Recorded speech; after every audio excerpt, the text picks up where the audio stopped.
Surgimento da sociologia. A sociologia, galerinha, se estabeleceu como método científico e projeto de compreensão do mundo social durante o século XVIII, em meio às diversas transformações que caracterizavam a emergência do mundo moderno.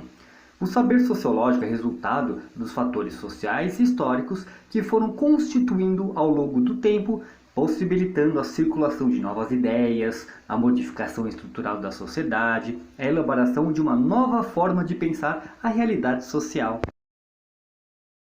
Acontecimentos como o Renascimento, o Iluminismo, a Revolução Industrial e a Revolução Francesa foram fundamentais para a consolidação de novas concepções e dinâmicas sociais em um mundo até então centrado em tradições vinculadas ao poder monárquico, religioso e feudal. A Revolução Científica se insere no período denominado Renascimento Cultural, especificamente entre os séculos XVI e XVII, e representa uma profunda transformação na mentalidade da época, ao deslocar uma interpretação de mundo predominantemente teocêntrica, cujo referencial explicativo se centrava no ideal divino, para uma visão de mundo humanista, antropocêntrica, que colocou o ser humano como principal fator de interpretação. No campo científico, abriu novas possibilidades de descobertas empíricas da realidade.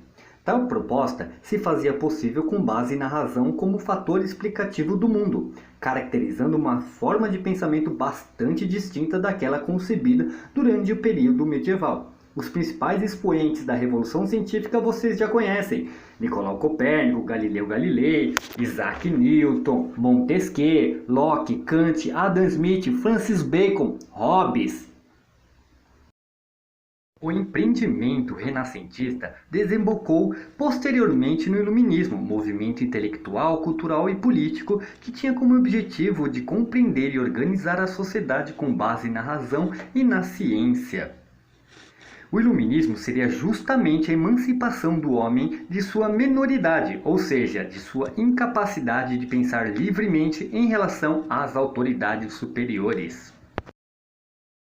O Iluminismo também defendia a educação popular em oposição à educação concedida exclusivamente aos nobres e clero. A escola passou a ser concebida como instituição responsável pela transmissão dos conteúdos necessários à libertação do homem por meio do uso da razão, de modo a adequá-lo à nova dinâmica social.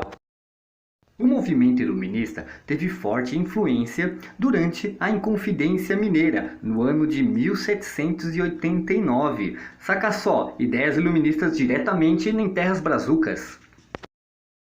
Os ideais iluministas correspondiam aos interesses da burguesia em ascensão, que ainda se via excluída das decisões políticas, embora fosse detentora de considerável poder econômico.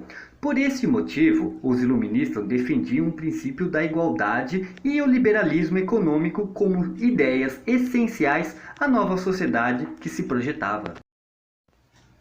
O iluminismo também serviu como fonte de inspiração para a Revolução Francesa, que foi um movimento político que culminou com a queda da monarquia e a instauração de novos ideais políticos centrada na noção de igualdade, liberdade e fraternidade. A Revolução Francesa, que eclodiu em 1789, foi desencadeada pela insatisfação popular em relação à miséria da população, em contraposição à vida luxuosa da corte e do clero, somada à insatisfação burguesa com o antigo regime francês.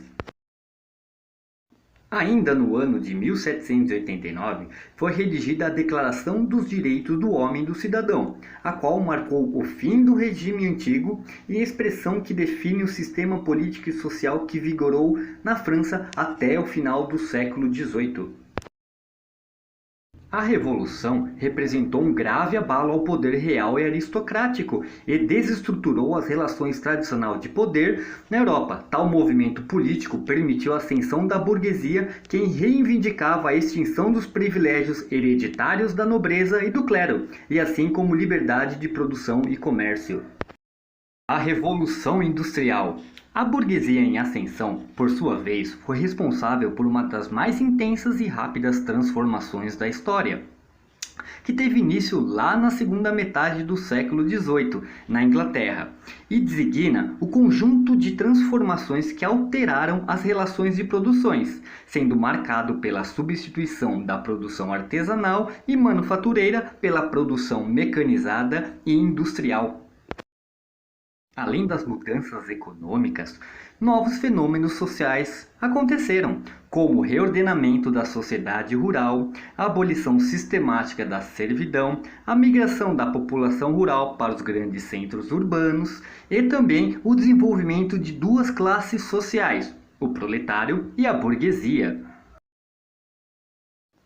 A ascensão da burguesia transformou a antiga organização social, até então rígida, hierárquica e formada por estamentos sociais, em uma sociedade de classes, com a possibilidade, entre aspas, de ascensão social. Contudo, tal condição não reduzia as dificuldades impostas à maioria da população, que era esmagadoramente de trabalhadores. Ao contrário, apenas diminuía a distância entre burgueses e nobres. Com a Revolução Industrial, acreditava-se que o aumento da produção geraria igualdade social. O resultado foi oposto ao esperado. Somente as classes dominantes usufruíram dos benefícios dos avanços materiais. E é isso aí. Obrigado, Foquinhas!